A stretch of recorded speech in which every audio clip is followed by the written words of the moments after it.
여러분들이 기원해 주신 그 축복 그리고 이루어지기를 간절히 축원을 드립니다. 뒤에 안에 있는 어느 아이가 엄마가 오늘 제가 예수님을 따라갔다. 그래서 그 아이가 예수님을 왜 예수님 따라가냐고 엄마가 사람을 구원하기 위해서, 사람을 낳기 위해서 따라갔다. 그 아이가 이해인지 모르지만 그냥 질문한 거겠죠. 우리 설교의 핵심을 가고 뒤에서 부분이 이렇게 하더라고요. 네. 그렇습니다. 우리들이 흘러가는 시간의 방향을 바꿀 수는 없습니다. 고도한 시간의 흐름 가운데서 우리가 시간의 창조주이신 단지가 하나님의 뜻을 오로지 담아낼 수 있을 뿐입니다. 이것이 우리가 구원받은 자의 은총이라고 할 수 있습니다. 하나님께서는 이 세상을 창조한 것이 아니라 이 시간과 그 공간을 다 창조하셨으며 뿐만 아니라 그 시간과 시공 속에 담겨져 있는 움직임과 원리들까지도 창조하신 분이 하나님이신 것입니다. 우리 인간들은 그것을 이해하고 알아갈 뿐이죠. 유럽 사람들은 그러한 어떤 철학이라고 할 수도 있고요. 또 신관을 가지고 있었습니다. 하나님께서 세상을 너무나 완벽하게 창조해 놓으셨기 때문에 인간들이 그것을 바꾸려고 변화시키려고 해서는 안 된다는 사상이었습니다. 이것이 17, 18세기에 있었던 소위 자연신론 혹은 이신론이라고 하는 데이스무스라고 하는 그런 이론이었습니다. 이 사상이 아직도 이분들의 그 삶 가운데 있습니다. 바로 이성의 시대가 그렇게 시작했습니다. 하나님께서 완벽한 세상을 창조해 놓으셨기 때문에 사람들이 하나님의 뜻을 바꾸려고 해서는 안 된다. 그래서 기도해서도 안 된다. 좀 이렇게 논리적이지만 그래서 기도할 수 없는 그러한 사람들이 된 것입니다. 오늘 창세기 1장 하나님께서 온 세상과 우주와 인간을 창조하시고 오직 인간들에게만 이런 말씀하십니다. 하나님이 남자와 여자를 창조하셨다. 그리고 축복해 주셨습니다. 그리고 그들에게 이 세상을 맡기시는 큰 사명을 주셨습니다. 오늘 하나님께서 사람을 창조하시고 그 사람들에게 축복을 해주시고 이 세상을 또한 감당할 수 있는 그러한 위한 문화명령을 허락하셨던 것입니다. 다른 동물이나 짐승들이나 어떤 식물들에게 주신 것이 아니라 사람들에게 하나님의 형상대로 창조하시고 온 세상을 인간들에게 맡겨놓으신 것입니다. 하나님이 그들에게 복을 베푸셨다. 1장 28절 30절 말씀입니다. 생육하고 번성하여 땅에 충만하여라. 땅을 정복하여라. 땅의 고기와 공중의 새와 땅에 살아 움직이는 모든 생물을 다스려라. 그리고 모든 그러한 식물들이 너희의 먹거리가 될 것이다. 또한 세상에 사는 모든 그런 생명을 지닌 것에도 모든 푸른 풀을 먹거리로 준다 하시고 그대로 되었다고 말씀하고 있습니다. 구약에서 하나님께 헌신한다는 것, 구약 성경에서 하나님께 헌신하는 것은 바로 하나님의 손길이 되어서 하나님께서 창조하신 창조의 세계를 잘 돌보며 다스리며 관리하는 것을 의미했습니다.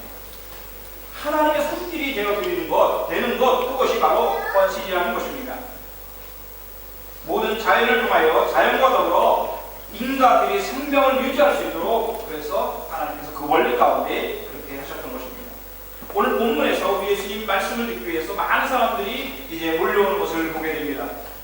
마치 하나님께서 말씀으로 세상을 창조하셨듯이 주님께서 하나님의 말씀을 그렇게 사람들에게 가르치고 위로하고 회복으로 또한 생명으로 충만하게 하셨습니다. 꿈을 꾸게 해주셨습니다. 예수님의 말씀을 듣는 순간 마치 그들이 꿈을 꾸는 것과 같이 그들이 새로운 존재가 되는 것과 같은 그런 감동을 받았습니다. 세상 사람들이 전하는 그것과는 완전히 다른 그런 권세와 권위가 있는 말씀을 전하셨던 것입니다. 오늘 또 그런 배경을 가지고 있습니다. 예수님께서 말씀을 선포하실 때에 수많은 사람들이 예수님 말씀을 들으려고 몰려들었습니다. 우리 예수님께서는 이제 그림이 나오는지 모르겠네요. 호숫가에다가 배를 내렸습니다. 이것은 사람들이 너무나 많기 때문에 그들 가운데 주님의 말씀이 묻히지 않아도 주님의 말씀이 더 잘 들릴 수 있도록 약간 호수에 배를 띄우고 많은 사람들에게 하나님의 나라에 대해서 구원에 대해서 복음을 전하셨던 것입니다. 오늘 본 말씀에서 우리는 기독교 역사상 가장 위대한 인물인 그 베드로를 만나게 됩니다. 당시 시몬이라는 이름을 가지고 있는 평범한 어부였는데요. 이 베드로는 예수님께서 전하시는 그 하나님의 말씀보다는 자기의 생업에 몰두하고 있었습니다. 예수께서 게네사렛 호숫가에 서 계셨다. 갈릴리 호숫가에 서 계셨다. 그때 무리가 예수께 밀려와 하나님의 말씀을 들었다. 수많은 무리들이 몰려와 예수님으로부터 하나님의 말씀, 천국 복음을 듣고 있었는데 예수께서 보시니 저기서 열심히 일하고 있는 두 사람이 있었습니다. 두 척이 호숫가에 대고 어부들은 배에서 내려서 그물을 싣고 있었다. 지금 한쪽에서는 천국 복음을 듣고 굉장히 감동 가운데 하나님의 나라를 경험하고 있는데, 이 베드로라고 하는 시몬은 다른 자기 형제일 수도 있죠. 사람들과 함께 배에 촉을 놓고 이제 그곳에서 그물을 싣고 있었다. 하나님의 복음 말씀이 우리 가운데서 아무리 폭포수와 같이 임할지라도 나의 관심이나 나의 마음이 어디 있냐에 따라서 그 말씀이 나에게 한 방울도 하나도 들어오지 않을 수 있다는 것입니다. 바로 옆에서 지금 그럽니다. 오늘 이 자리에서 우리는 하나님께 예배를 드리며 특히 30대 우리 교회 여성들 마리아 회원들이 하나님 헌신 예배를 드리고 있습니다. 얼마나 놀라운 은혜인지 모릅니다. 왜냐하면 바로 예수님께서 그 일을 시작하셨고 바로 그분 앞에 우리가 나올 수 있도록 하나님께서 은혜를 주셨기 때문이죠. 믿습니다. 오늘 첫 번째 교황이라고 불리우는 베드로 사도는 너무나 평범한 한 사람의 어부였고 자기 생업에 몰두하는 사람이었습니다. 만약 오늘 본문에서 게네사렛 호숫가에 예수님께서 오시지 않았다면, 그리고 그곳에서 하나님의 말씀을 전하지 않으셨다면, 그리고 그때 베드로가 그곳에 없었다면 어떻게 되었을까요? 베드로와 주님의 만남도 없었을 거고 베드로라 하는 위대한 사도도 존재하지 않았을 것입니다. 그냥 베드로는 그물을 싣고 매일 물고기를 잡고 또 반복되는 그런 삶 속에 살다가 그냥 사라지는 한 사람의 어부의 남밖에 남지 않았을 것입니다. 역사 속에 기억될 수도 없었을 것입니다. 그를 통해서 하나님의 복음이 전파될 수도 없었을 것입니다. 그렇다면 이 두 분의 만남은 여러분 우연일까요? 주님께서는 우리가 알지 못하는 시몬이라고 하는 어부에 대해서 많은 관심이 있으셨을 것입니다. 예수님께서 하나님 복음 말씀을 전하여 수많은 사람이 몰려왔지만 그 말씀에 관심조차 없는 한 어부를 주님께서는 주목하셨을 것입니다. 주님께서 주목하지 않으셨다면 그런 일들이 일어날 수 없었을 것이죠. 주님께서는 베드로에 대해서 다 알고 계셨을 것입니다. 그의 열정과 하나님 나라에 대해서 가르쳤을 때 그가 그것을 자기의 생명까지도 놓을 수 있다는 사람이라는 것을 아셨을 것입니다. 또 그 베드로의 약함도 아셨을 것입니다. 주님을 가장 많이 사랑했고 열정적으로 사랑했고 무기를 들어서 폭력으로까지 주님을 지키려고 했던 사람이었지만 가장 주님을 마음 아프게 할 그런 배반할 사람이라는 것도 아셨을 것입니다. 그럼에도 불구하고 우리 주님 베드로에게 다가가셨습니다. 이것이 은혜입니다. 다가오시는 주님, 이 주님을 맞이하는 것이 바로 은혜인 것입니다. 우리 주님께서는 베드로에게 다른 말씀하지 않으셨습니다. 잠깐 배를 좀 빌려주시오. 내가 당신 배 위에서 하나님 말씀을 전하고 싶습니다. 다른 사람 같았으면 거부할 수 있었겠죠. 왜? 지금 바쁜데. 배를 가져와서 이제 배를 대고 그물을 잘 싣고 있는 번잡한 자기 생활에 지금 몰두하고 있는데 배를 빌려달라는 것은 또한 번거롭고 다시 또 일을 반복해야 하는 어려움이 있었을 것입니다. 그러나 이 베드로는 빌려줬다 어떤 말이 없습니다. 아까 보셨듯이 베드로가 그 배에 타고 베드로가 주인이니까 예수를 모시고 노를 저어서 그 호숫가에 되었을 것입니다. 예수님께서 천국 복음을 전파하셨을 때에 천국이 이것입니다 라고 산상수훈의 말씀을 반복해서 또 말씀하셨을 것입니다. 그때 예수님의 눈빛과 예수님의 얼굴에서 나오는 그 영광을 누가 보았겠습니까? 그냥 배를 빌려준 것밖에 없는 그 베드로가 예수님을 가장 가까이 보면서 예수님의 그 천국의 생생한 말씀을 자기의 귀로 들으면서 베드로는 거기에서 놀라운 변화를 일으켰을 것입니다. 이제 말씀을 마치신 예수님께서 시몬에게 베드로에게 신세를 주셨기 때문에 빚을 갚으시려고 했던 것 같습니다. 예수님 가진 물질이라는 것이 없으시죠. 예수께서 말씀을 그치시고 시몬에게 말씀하셨다. 깊은 데로 나가 그물을 내서 고기를 잡으시오. 좀 당황스러운 것입니다. 사실 우리 예수님도 그렇게 좋은 전공 가지고 계신 분 아니었습니다. 찜엄한 목수였습니다. 예수님 잘하시는 것은 나무를 걷어다가 나무를 잘 다듬어서 책상을 만든다든지 밥상을 만든다든지 의자를 만든다든지 이런 것을 하시는 분이었습니다. 목수는 물고기와는 전공이 완전히 다른 그러한 것이었습니다. 별로 관계가 없는 직업이었어요. 나무에 대해서는 잘 알았을 것입니다. 물고기에 대해서는 글쎄 좀 베테랑인 그 어부인 시몬에게 이제 깊은 데로 나가서 그물을 대라고 물고기를 잡으라고 훈수들 처지가 아니었을 것입니다. 사람들이 기분 나쁜 거 그죠? 자기 전공이 아닌 다른 사람이 이런 말 저런 말 할 때 아주 기분이 나쁩니다. 베드로도 그런 마음을 가졌을 것입니다. 속으로는 당신이 뭐라는지 했을지 모르겠어요. 그러나 이 시몬이 이렇게 대답합니다. 선생님, 우리가 밤새도록 애를 썼으나 아무것도 잡지 못했습니다. 당신이 뭐랍니까? 라고 했을 수 있습니다. 그러나 베드로는 그러다라는 말을 하면서 선생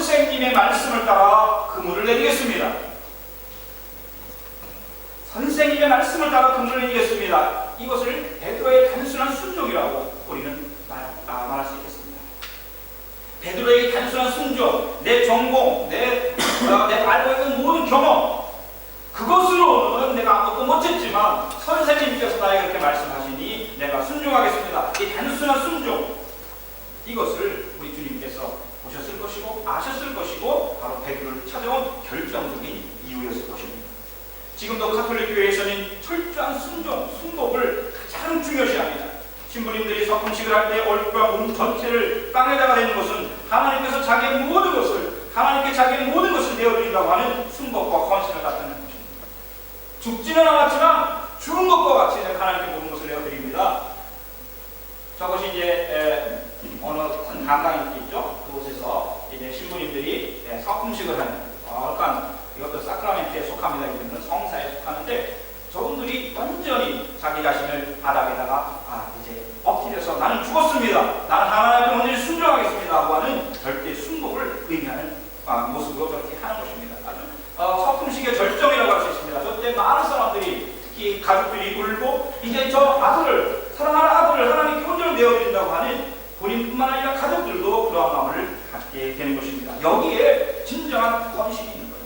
베드로는 바로 이 헌신을 했던 것입니다. 주님, 제 경험으로 밤새 노력했지만 아무것도 갖지 못했습니다.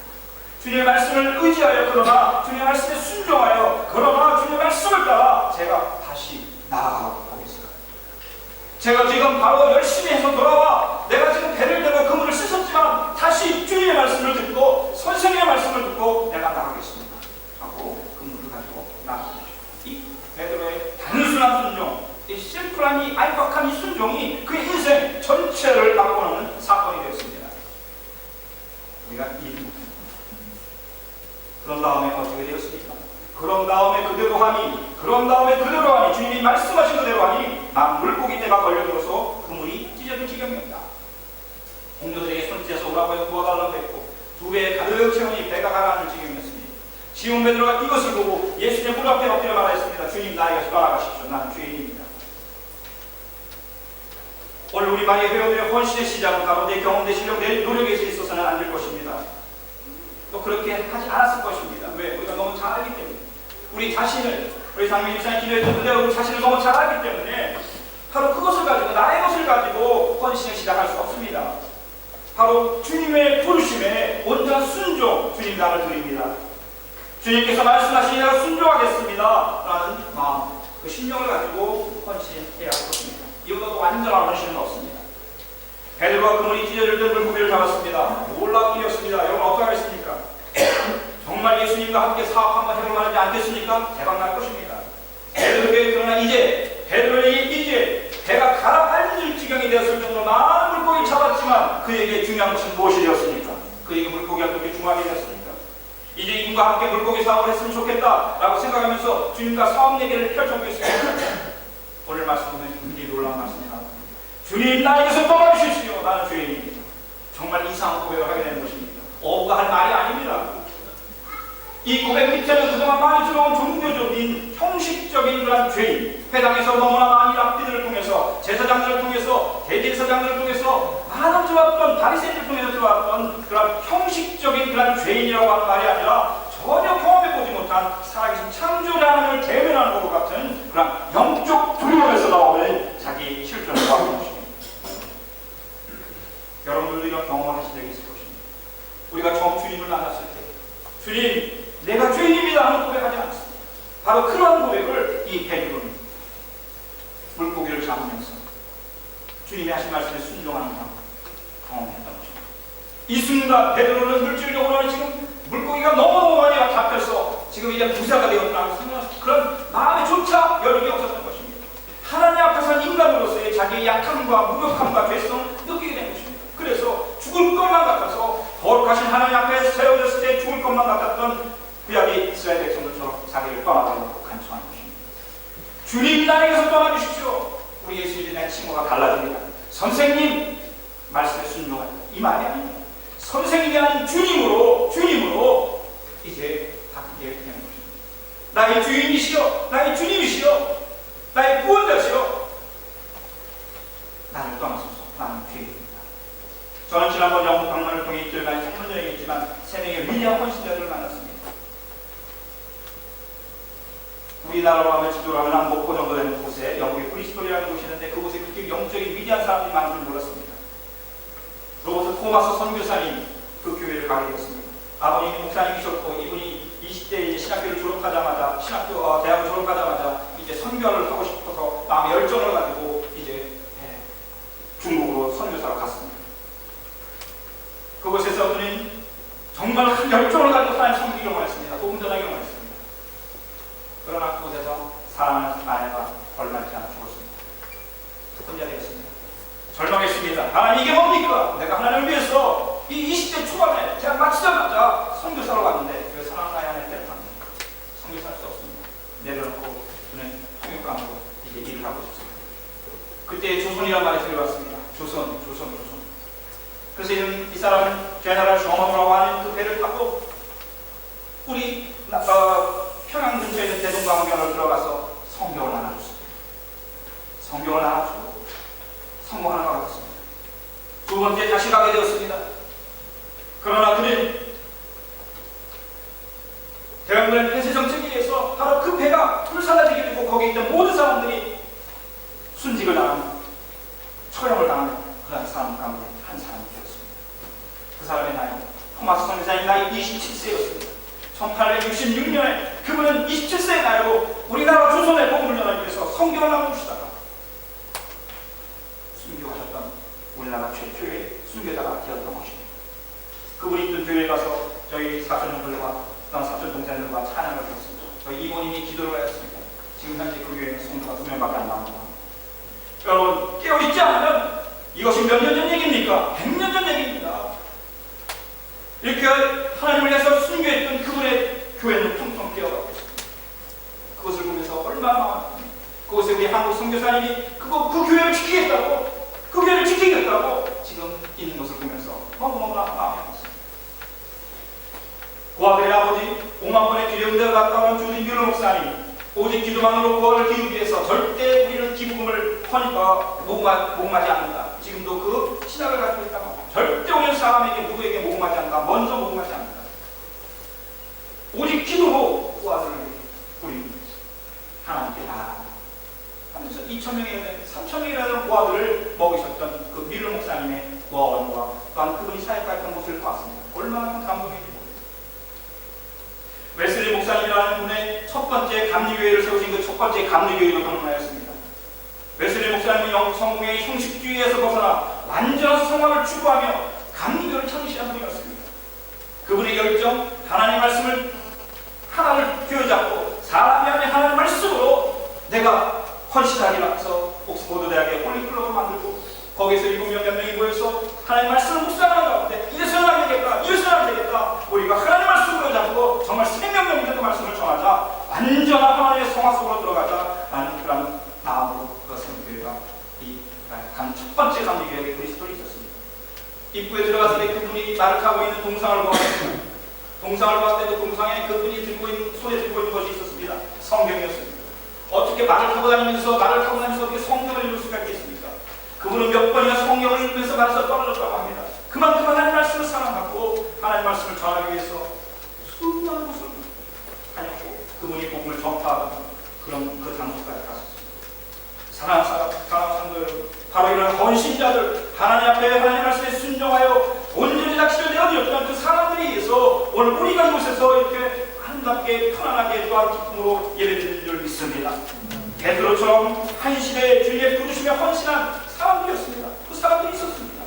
오늘 우리 마리아의 헌신 예배가 마리아의 회원들의 헌신이 작고 연약할지라도 그 헌신으로 한 영혼이 구원되는 놀라운 역사가 일어날 줄 믿습니다. 떠나달라고 간절히 간구하는 베드로에게 주님께서는 새로운 사명을 주십니다. 두려워하지 말아라. 이제부터 너는 사망을 낚을 것이다. 물고기가 아니라 한 생명을 구원하는 천국의 어부가 될 것이다. 정말 그대로 되었습니다. 그 사람이 뭐 배울 곳이 있습니까? 글을 읽었겠습니까? 베드로가 할 수 있는 건 물고기 잡는 거가 하나였고 주님의 말씀에 순종하는 것 하나였습니다. 그것을 주님께서 보시고 그가 물고기가 아닌 사람을 구원하는 위대한 그레이트 만데이트로 그 위대한 명령으로 문화명령에서 위대한 명령으로 이제 나아가게 되는 것입니다. 그리고 그는 주님을 따르고 그들은 배를 못해낸 뒤에 모든 것을 버려두고 예수를 따라갔다. 이것이 헌신의 정확한 의미이고 정의입니다. 다시 배를 물에 되었지만 이제 그는 고수가 아닌 온 세상을 향하여 주님께 자기를 여기는 사람이 되었고, 수많은 사람들에게 주님께서 말씀하신 그 복음을, 그 배 위에서 주님께서 선포하셨던 그 복음을 전하다가 헌신하다 순교하여 그 당시 최고의 도시인 로마에 묻히게 되었던 것입니다. 사랑하는 우리 성도 여러분, 오늘 사랑하는 우리 마리아 여러분, 오늘 우리는 그냥 우연히 주님과 마주친 것이 아닙니다. 주님께서 우리를 찾아오셨기 때문에, 그리고 주님께서 우리를 부르셨기 때문에 오늘 이 헌신의 자리까지 나오게 된 줄 믿습니다. 여러분들, 새로운 소명과 사명과 헌신의 부름을 하고 있습니다. 오늘 본 말씀을 이렇게 기록하고 있습니다. 주님을 따라갔다. 주님을 따라갔다. 우리의 생애의 마지막 주님을 따라갔던 사람이라는 것이 붙어있기를 간절히 축원을 드립니다. 사랑하는 모든 성도님들, 오늘 참다운 축복의 헌신자들이 되시기를 예수님의 이름으로 간절히 축원을 드립니다. 아멘.